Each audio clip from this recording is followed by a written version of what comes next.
the other half of the Elite Eight set. We're finishing up the second half of the Sweet 16 today. So we got 4 teams that we know that are in. And it's funny as I'm here with Leo and with Eric. Every year, normally I'll fill out multiple brackets.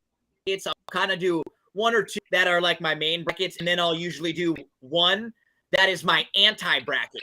But this year I was so busy, we were swamped, we did so much work. I only filled out the 1. And if I would have done the anti-bracket this year, I'd have been in great shape. Because a lot of the teams that I didn't like are still moving along, like Duke, Arkansas, Houston were teams sort of that I was thinking about targeting earlier on in the year, but they're all through. Villanova. So we know 4 of the Elite 8 so far. We've got 4 more games tonight that are going to decide things. Eric, buddy, you're still on baby watch over there. How you doing today? You know what? I'm finding out what's appropriate for kids to watch and video games to play. I'm learning some stuff. So I got no complaints, man. Awesome, buddy. You never know what you're playing, but I wanted to tennis some nights, all hours of the night, different stuff here and there. But before we even get into everything, what's your kind of reaction as a Miami Dolphins fan? I haven't really picked your brain about some of the big moves lately. I mean, I kind of like the approach, man. I like the fact that, I hate that we committed to Tua, but we committed to Tua. We're trying to put the right pieces around him. I can't be overly mad at that. That being said, I fully expect this to be a disaster. Something's going to go wrong, and we'll have plenty of time to talk about it in the coming weeks and months on different episodes of different football coverage that we'll have for you right here on BTV Bets. But today is all about college basketball and the 4 games that we have tonight. Again, another little rant. Like why do we do that? They schedule the games so on each other? Like they could easily just stack them a little bit more. The first couple days, sure, we love that. That's what we want. We want games, multiple games going all over when we've got the 16. But when we get down to like the 8 and the 4 games, they don't need to be on top of each other. They can schedule them a little bit better so we can watch the whole damn thing and then have the next one start over. Again, just a little rant, but something that they could get set better. Nonetheless, we begin tonight with Purdue and St. Peter's. And wow, can you imagine talking about the St. Peter's having won 2 games with the opportunity to get to the Elite 8? Eric, let's start here with you. I mean, the thing that we've discussed about St. Peter's over the last couple of weeks is nobody was picking them to get to this point of us here, but they actually have a very legitimate defense. It's legit in their metrics and in their rankings. It's not like, oh, it's a good defense for a small school. It is a good defense nationally overall. It's fantastic.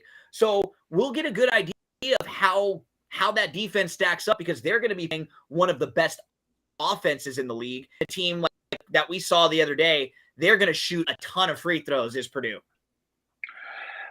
I may be still a little bitter because I had Texas in my ATS survivor pool with what is going on. And I mean, if you just kind of sit back and look at the game, what was Purdue? 33 for 46, and they had a 20-0 run. And Texas had a 3-pointer to take the lead with a minute and a half left. I mean, when you kind of sit back and say it like that, Purdue should have steamrolled them. Yeah. It's just – but they're just so lackluster on defense they're bad in pick and roll. They're bad defending the 3. But St. Peter's, like you said, they're a defensive team, and they're shooting 50% from the floor. So some shooting regression is going to come. I mean, defensively, they're great. They're 30th in effective defense. They're 5th in the nation in defensive field goal percentage, and they're in the top 50 of forcing turnovers. To me, this game, it all comes down to how it's officiated. If it's officiated anything like it was, in the Texas game, St. Peter's has no chance. But if they let them play a little bit with how aggressive St. Peter's is, I think this game could be a little tight. Me personally, I was looking at my betting records. I have some futures alive, and one of them's Purdue. Because of that, I'm going to kind of sit back and see how the game is played. If the game is heavily officiated, I'll look to back to Purdue. But if they're letting them play, I'll look to take St. Peter's. St. Peter's 21-11 overall, 21-9-1 against the spread. Very good against the spread team this year. Purdue 29-7 overall, 15-19-2. Yes, Purdue, what they have, Leo, is they have size. They have perimeter too. So offensively, they're very well built, and they can go big. They can go a little bit smaller if need be. It'd be sort of an interesting matchup. I think of all of the teams for St. Peter's to play, Purdue is one where I could spread being true and them just getting waxed, or maybe their excellent defense could slow down this offense, and the Purdue defense is so bad that it may not be to St. Peter's. So I really could see this going either way. I think, like Eric, I'm not going to probably get involved one way or the other, but what are some of your thoughts on this game, Leo? I like Eric's approach. I like how he says, I want to watch the officiating. There's only one problem with that, Eric. We have not had a game officiated consistently throughout this entire stupid tournament. The officiating has been an abomination. These guys are clowns. I mean, there are just some points. Perfect example is the Arizona TCU game. Everything's being called, and then the one time it's supposed to be called, a call that decides the game, they forget to blow the whistle. Happened again yesterday. It continues to happen. You cannot bet anything this tournament based off the officials, no matter how right your philosophy is. Like, you just can't do it. You're risking way too much. And listen, as for this game, St. Peter's, awesome story. I want to root for an underdog. I want to root for St. Peter's. I like their coach, how he's kind of a dick. But like this game, come on now. Purdue should dismantle them. There's really no reason for this game to be close. And I know that we're talking about St. Peter's and they're really good defensively. Listen, Purdue has faced much better defensive teams in the Big Ten all year. And I know you guys can throw out some numbers and be like, oh, they're fifth in this, fifth in that. But in reality, when you look at the level of competition, the level of the competition is way better in the Big Ten, way more physical. I don't know if St. Peter's is going to have the answers to Zach Edey, who, by the way, can we take a moment to acknowledge the fact that Zach Edey is really bad at basketball? He's just really freaking tall. Big. Like that's all that dude is. It's just proof that all you need to be good at basketball is to be 7'4" and you'll be perfectly fine. But the guy I have circled is Travion Williams. I mean, you look at this dude, he's an absolute monster. He was supposed to be one of the best players in the country last year. I think he's a real difference maker here. Yeah. I think St. Peter's is capable of keeping this close for about 15 to 20 minutes, maybe. It may be close for the first half, but eventually I think Purdue's offense will pull away. Stefanovic will start hitting threes. Ivy starts hitting threes. Travion will be too much down low. I think Purdue covers the 13. So Purdue. I think what St. Peter's is going to – I think what St. – sorry, I didn't mean to interrupt you. No, please. But I think what St. Peter's is going to do is they – are just going to let Purdue have the inside game like they did against Kentucky. They're just going to say, hey, you know what? You get yours. We're not going to let you beat us with the threes. I mean, if that's how I think Halloween's going to play it, I mean, because I think that's their best chance. St. Peter's, this game tips off at 7:09 Eastern time on CBS. It's game one on the game slate for tonight as we move along into game two. Providence, Kansas. Now, Providence coach Ed Cooley, right? That's the coach. Yeah. He's cool. He's not puffing, but really like leaning into the like luck stuff, you know, because he sees what everybody's talking about. So he keeps, you know, he's like, yeah, we're real lucky, aren't we? You know, he keeps making comments about that. And I think last time Providence was chanting, "We want Kansas," or "Bring on Kansas." So they're going to get them today. And Kansas is favored against Providence. Of the four games, these first two, I didn't have as strong of an opinion. And I feel like I like the last two a little bit better than these. Eric, we look at this Providence team, 27-5, 19-13. They looked pretty good through their first couple of games. The thing that was interesting, I don't know if I sent it to you or not, but you always reference shot quality as a resource that you look at for NCAA and for college basketball stuff. And shot quality actually had scored the game with Providence as Richmond as more likely to have been a Richmond win based on the shots in that game. Even how big of a defeat it was for Richmond because they missed a bunch of wide open free throws, and Providence made some really difficult shots that they wouldn't normally make. And that's one thing that's so interesting about this team. You know, you get to a point where now they're in those Sweet 16. Did they get lucky because you look at the two teams that they had to face? They still have they faced teams that they weren't really favored all that much by, but they didn't have a single-digit seed yet along their way. So they've got a pretty good road to get to the Sweet 16.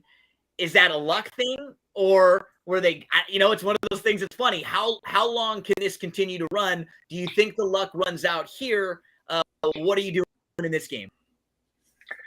I mean, you got to give credit where credit is due. And like in sports, you know, they're just being who's in front of them. I mean, they beat South Dakota State. They made them play their pace of game. In the Richmond game, I just totally think Richmond ran out of gas because it was like, what, 6 game in like 9-10 nights. So I really think that showed up. Looking at this here, the thing that can keep Providence in the game is their 4th per 40 minutes of getting to the free throw line. So if they're able to get to the free throw line, get Kansas in some foul trouble, that is their recipe to winning. They're really weak. Providence is defending the 3. Kansas, really good ball moving, really likes to get up and down the floor. They could shoot the 3. They're Kansas, one of the top transition teams in the country. Also great on the offensive boards. But again, like Ed Cooley, 60% in the tournament as a dog. I mean, that's an impressive number, man. That's like, this guy, like, what he's able to do is, I don't know. I really want to take Kansas here for everything you said about the ball eventually going to go the other way. Teams are going to make shots. But with what Cooley's able to do and that against the spread record, I'm just sitting out right now. I mean, if I'm going to look to play live, like we always talk about how there's all these great live actions. There's many ways to bet. I'm going to look to go live. If I can get Kansas down at like 2 or 3, I'll look to do that. Yeah, I locked in plays on the last 2 games, but this is the one, Leo, for me where all year I've been wanting to play against Providence, attack them. I will not be shocked if Kansas blows them out, but they may be one of those teams that's got the lucky rabbit's foot, you know, where it's just, do we look a couple more games and go, the ball bounced their way again, or they were able to keep it close? That's why I'm just not going to lose any more money on Providence one way or the other in this game. What are you going to do? You know what? I've been with you. I've been excited to fade Providence. Yeah. I'm all over Providence here. Like, this is just a bad matchup for Kansas. Like, I think Providence is smart enough to slow things down. If this is going to be an up and down game, Kansas will win this game by 20. Ed Cooley, as much as we've talked as them having incredible luck all year, he's a fantastic coach. He's been a fantastic coach for years. This is a disciplined team. This is a smart team. I mean, they looked ready to go. The way that they won that game against South Dakota State was extremely impressive because I think pretty much everybody was on South Dakota State that day. And then they followed up. And I know that the shot quality, but listen, you got to give credit where it's due. They made shots. And that's what I mean. I mentioned shot quality because they kicked ass, right? That's why I mentioned it, because if you were watching that game, you would have never in a million years said, oh, Richmond should have. And I don't even think they should have, but I'm just saying they've played really well in these 2 games. And so it gets to a point where with Miami, who we're going to talk about in a little bit too, like all the crap that happened throughout the year, it's important for us to get a gauge of who these teams are, but it's also not really important. For as long as they come out and well, like that's really what matters right now. How well did Gonzaga and Arizona play some of these nights, right? Those weren't the same teams we saw throughout. And this Providence team right now, they're playing as well and maybe even with a little bit more of a chip on their shoulder. The big matchup to watch today is going to be Watson against McCormick down low. Those are 2 big boys. They're going to be banging the entire time. If you like watching big guys play, you are really going to enjoy those 2 big boys going at it. I really lean toward Providence with the points. And if we're being honest, I'm dabbling on Providence money line. Like I'm sold. I feel like this is just enough of a matchup. And the other thing is, I know we talk about Kansas being able to hit some shots and they're very good at it. But the main player is Abaji. Obviously, Abaji is very, very good. He's very, very talented, but he shoots less than 31% from deep. He's not a great 3-point shooter. I think if Providence is able to to hold Is it Brown with the stupid spelling of his name. If they could just hold Brown and not let him go bananas, then they could kind of pack it in a bit and say, go ahead, Kansas, go ahead and shoot. Let's see what you got. If you knock him down, you're going to beat us. So I'm going with Providence here. One prop that I do want to talk about that I can almost guarantee is going to hit tonight is going to be Jared Bynum, whatever his under is in points, because every time I've taken Providence so far this year, this kid has been a killer. I've said it multiple times on this show. Find the Jared Bynum under prop because it's almost a lock tonight. Guaranteed that one. Good stuff, Leo, in Providence versus Kansas. So that's tonight that this thing tips off at 7:29 p.m. Eastern time from the United Center, Chicago, as we head to Game 3 on our slate. Two powerhouses. When you talk about the all-time great college basketball programs, I mean, these two teams are going to pop up on the top 5 list when you talk about UCLA and North Carolina. UCLA, 2.5-point favorite or so against North Carolina. North Carolina 26-9, 18-16-1 against the spread. UCLA 27-7, 18-15-1 against the spread. And maybe we're finding out that, again, were we all a little down on the ACC and maybe the conference was better, or does that really matter? Did a couple of their teams just give good matchups along the way? And they did struggle throughout the year, right? Because we can't take those losses and besses away from some of these teams. Those things happened, but you have a team like Carolina where they didn't look throughout most of the year as good as they looked last weekend. And they looked really damn good last weekend. I don't like this matchup for them, though, Eric. And I'm curious to where you land in this. You haven't really been that high on the Pac-12 and maybe UCLA, but I think this is a great matchup for UCLA. And you pointed out from the health standpoint earlier today that Hawkes looks pretty good for UCLA. I think Juzang, it looks pretty good also. And so those two guys giving UCLA down the stretch where they've got a couple different go-to closers, and then you have Tiger Campbell. And UCLA, after the struggle against Akron, it was about 10 minutes into the St. Mary's game, and then they flipped the switch, and they played really, really well. And you kind of look around everyone right now, and if they get through this game, UCLA is not in shape. You know, you feel kind of confident about their experience, their coaching, a team that was here last year that made a deep run. But how do you think they match up with North Carolina here, Eric? This is a real interesting matchup for me. I'm looking at it right now. And UNC, they're 36th in the country in Temple. They're good at crashing the boards, which is going to allow them to get out and run. They're the second best defensive rebounding team in the country. And to me, this game, if you're going to bet it, whatever side you bet, that's the team that's going to control the pace. Because UCLA, they're very slow. They like to be very methodical. Don't turn the ball over. Jump shots. Yep, don't turn the ball over. UNC likes to get up and down the floor and run. I'm looking at this game, and UCLA's big weakness on defense is they allow a lot of open catch and shoot threes. Akron shot below their percentage, missed a lot of open catch and shoot threes. And the point guard from St. Mary's 1 of 7 for threes. I think UNC is going to be making these threes. This is the most athletic team that UCLA has played. And I looked at when UCLA played Arizona, they struggled in 2 out of those 3 games. They got the loss. I think it's going to become a track meet. I think North Carolina is going to be able to control the pace. And Mayak, this kid's shooting 40% from beyond the arc since February. This kid's playing well. I think UNC is going to win. I think it was a big mental block for them to basically give away the game against Baylor and then to mentally control overtime and get the win. So I like UNC here. North Carolina for Eric. What about for you, Leo? Which way are you leaning in this game? What have I said since we started these cutting net shows for the NCAA tournament? And Eric, we trust, right? So listen, guys, I've been here. I've been doing the public prop. I've been giving away money. I'm now 3-0. B-Ho, I don't believe he's giving away any type of money. These last couple games have been a real toss-up for me. So you know what? in Eric we trust. Eric likes North Carolina, so guess what? If North Carolina finds a way to cover 2.5 points tonight against UCLA, we're giving away $250 into somebody's Nitro account. And when that happens, make sure you guys, number one, follow Eric, which if you already don't, you should. And number two, make sure you shoot him a text and say, hey, thanks, man. I really appreciate you making me $250. So we just quote tweeted this. Make sure you go retweet it. Make sure you guys follow us and thank Eric afterward. As for my pick in this game, I'm looking at it. I mean, this game could really go either way. And if we're just being honest, I needed a pick for the contest tonight because I'm still in it, looking to get into the Elite Eight. UCLA has done me right. Johnny Juzang has done me right.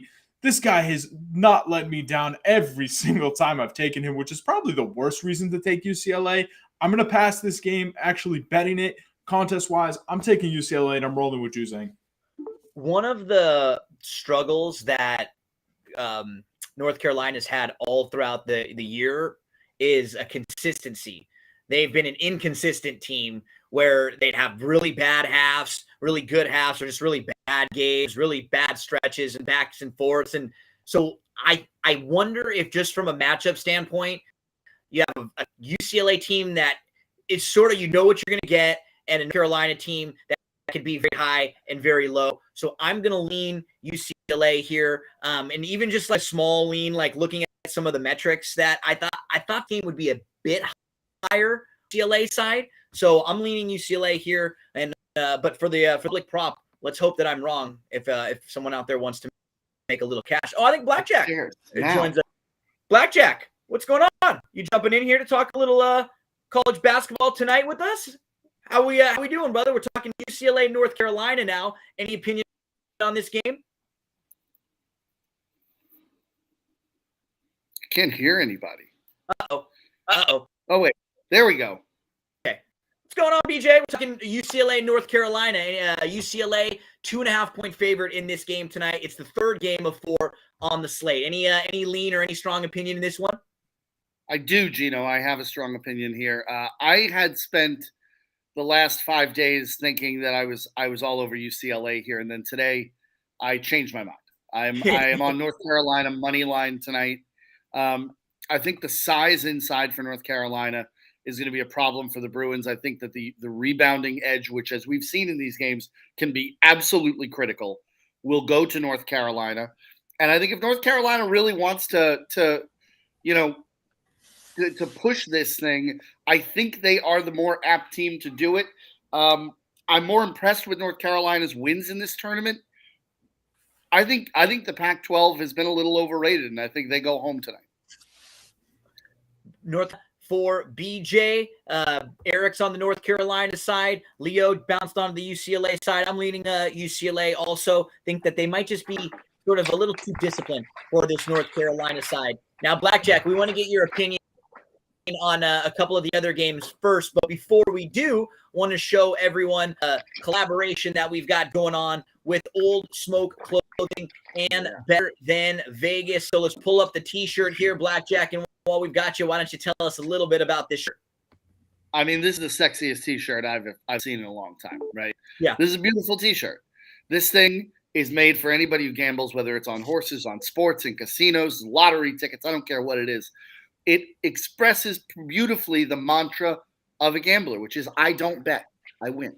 Right? I win. That's how in my mind, I'm winning tonight. Well, because even though this is your response to the significant other, right? When your wife or your significant other, your husband, they say, you're betting. And you say back, Eric, well, I don't bet, I win.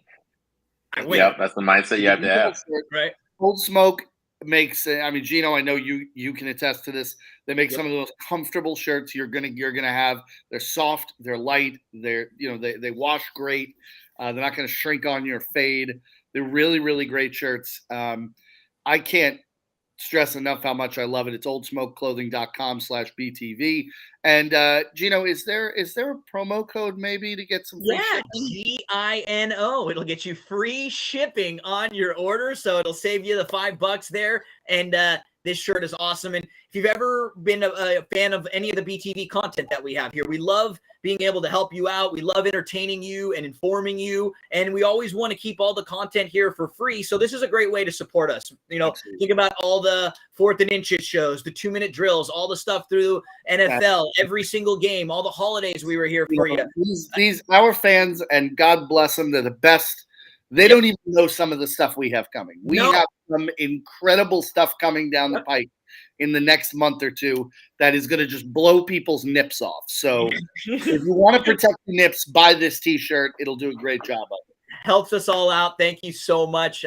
oldsmokeclothing.com/BTV. Throw that promo code in. It'll save you a few bucks. We throw ourselves on over to the final game on the 4-game slate tonight. We go Miami, Iowa State. Leo, it's amazing. This Iowa State team looked like one of the ugliest teams out there down the stretch, yet they've won 2 games. Their defense has been really good, and they are in a situation where they're only a 3-point underdog to get to the Elite 8. Like, they have a legitimate chance to get to the Elite 8 just based on the betting and the lines. It's pretty amazing that this is the team that we were talking about on Cutting Nets 3 weeks ago and a month ago when they weren't even scoring 40 points in games.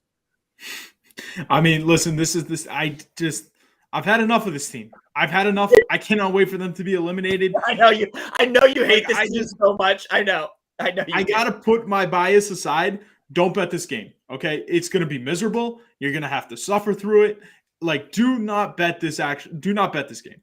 That being said, I really hope Miami wins because I've just had enough of this stupid Iowa State team with Brockington and their trash defense and not being able to score. Jim Larinaga, Miami should win this game. They have enough talent to win this game. Isaiah Wong should take over this game. I just can't bet Miami. I've been burned too much with Iowa State. I'm going to pass this game. For the contest, I'm taking Miami, but I'm going to pass this one. Eric, what's frustrating for me about this game too is like, this is where USC could be. They lost in that game to Miami by, at the end of the game. I thought that they had a chance against a beatable Auburn team who looked terrible there. And this was right there. Like, USC would be favored in this game against Iowa State. So as a fan, it's like, gosh, this felt like it was a road that they could have been down the same exact road. Where do you lean in this game tonight, Miami, Iowa State? I took Miami -2 off of openers. I still like them at -3. My thought process is Iowa State's defense, they like to cause turnovers. But Miami, with the 3-headed guards they use, they're 6th fewest in turnover rate on offense. And I think people are forgetting that Iowa State, they turn over the ball 294th most in college basketball. And Miami's top 60 in causing turnovers. I think Miami is going to make Iowa State's guards uncomfortable. That's going to lead to some transition points. Miami's weakness is interior. Iowa State really doesn't have any size to take advantage of it or size to control the rebounds on the offensive or defensive glass. I like Miami's here as guards to lead up to a victory and cover the number. Yeah, it's true. Iowa State doesn't even play anyone that's over 6'9". Miami by 1 million, says Beho. Shout out to Beho, who's checking in and leaving some comments there. So Miami by 1 million. Blackjack, you're nodding as Eric was giving some of his analysis. You're on the Miami side? I think Eric is spot on here. I mean, first of all, and I want to be clear here, Leo's analysis is garbage, saying don't bet this game. I will bet against this Iowa State team with my dying breath, okay? This team does not belong in this tournament. They shouldn't have been here. I think they are the worst team in this field. The fact that they didn't have to play in a first 4 game and Notre Dame and Rutgers did, Wright State and Bryant, who won their conferences, did, is absurd, okay? This team, their offense is anemic. I mean, it is really, truly a bad offensive team. Their defense, Eric is right, it's based off of turnovers, and I don't see Miami giving it to them, okay? They played against an LSU team that fired their coach the week before the NCAA tournament, and then a Wisconsin team who could not get out of their own way offensively. They turned that ball over. In the second half of that game, Gino, they had 2 assists and 9 turnovers, okay, in the second half of that game. and still should have beaten Iowa State. There's no bet here other than Miami. I shouldn't say it. The under is always a bet with Iowa State. But Miami, lay the 3. We got Biho Lenardi, who checks in right now. Mr. Lenardi, give us a quick little. I'm going to give you the game. Give me a sentence or two. What this is from the games from earlier on that we started. Okay. Okay, so let's go. First game tonight on the slate. We have St. Peter to Purdue's a 13-point favorite around there. It's National Peacock Day. I'm taking St. Peter's in the They're points. mean birds. They're mean. Yeah, they're mean. Yeah, the one shit. thing I grew up right next to the Arboretum in Arcadia. I went to high school there, so a lot of my friends have houses and stuff, and the peacocks get out of the Arboretum, and they're like in the front They yard. are mean. Blackjack is not wrong. On top. They are charge at you, and if you mess with them or you try to throw anything or get cute, those things will hurt you. And I know that piercing. I heard that. I can hear in my nightmares. It's rough. Okay, so that's a little tidbit on game one. Actually, Blackjack, we didn't get info from you on that game either. Give us your quick thoughts. I'm going to take St. Peter's here. I don't think they win this game by any stretch of the imagination, but if Purdue could be up by 18 late, and St. Peter's could cover this number through the back door. So I'm going to take St. Peter's, a team that's shown that they can make tough shots in a pretty consistent manner in this tournament to shoot well enough to keep this within 13. And I like what you did there, because the backdoor cover is one of the greatest shows in all of pro. Catch that every Sunday night right here on BTV Bets. Free, great station, great. You get some sports talk. That's a lot of like end of the week, kicking back, having a drink, just shooting the shit. That's what you get on the backdoor cover there. Let's get to the game that we didn't get a chance to touch base with Blackjack and Biho on. So we've got Providence, Kansas. Kansas favored about 7 points in this game. Is the luck going out for Providence, Biho, or do they have that? Do they have something about them this year? Do they have a little magic? Dude, I don't know, man. This is a tough one for me because I love Providence and I love Kansas at the same time. I think Kansas athleticism just too much at the end of the day. Don't love the number, but I'll lay the points with Kansas. Blackjack, Providence, and Kansas. I'm going to take Providence here. I'm going to take the points. I do think Providence can win this game. I think that Kansas, playing against tough teams this season has not been nearly as impressive as they've been against middling and bottom level teams. And this Providence team, for all the talk about luck and everything else, you know what? They're here. They're here. And they have won games. They have had both of their first weekend games. People picked against them to lose those games. And they're standing here against Kansas. I'm just not overly impressed by Kansas. Like I said to Brian, this is the kind of year when Kansas wins a national title with all this weird stuff going on, and like Kansas slips through as the only 1 seed. But it wouldn't shock me to see Providence win this game. I'm taking Blackjack. Here's the thing you're overlooking, though. Don't forget the Brown kid, the 3-point shooter for Kansas. I mean, pretty much James Harden. So Brian, you think Providence can shut down James Harden? You can't. And like his name, let me say, his name is Brown. Thank you. Yeah, because my looks like Braun. Brian's just saying the Brown kid. I was like, his name is Brown. Like that's what Leo says, not you. I was going to say that was my crazy first thing for a is second, to but think I race, knew he was to think name. actually talking about the Brown. I was like, that was funny. Biho, we just got you. We got you. You said Miami by 1 million. The one game we didn't get thoughts on, UCLA, North Carolina. It's about a 2.5 UCLA as a favorite there. Yeah, this is a tough one for me, Gino. And at the end of the day, it's tough. I just think UCLA is going to rely too much on the outside shooting. And you've heard me talk about Baycott and how much I love him. I'll just go ahead and say it. He's a top 5 big man in college basketball. I love the guy. If he stays out of foul trouble, North Carolina's athleticism with him in the inside, I think gives way too much pros to cons against UCLA. I'm taking North Carolina here. And if the tourney is fixed, wouldn't it be fitting that Krzyzewski has to play North Carolina to get to the finals?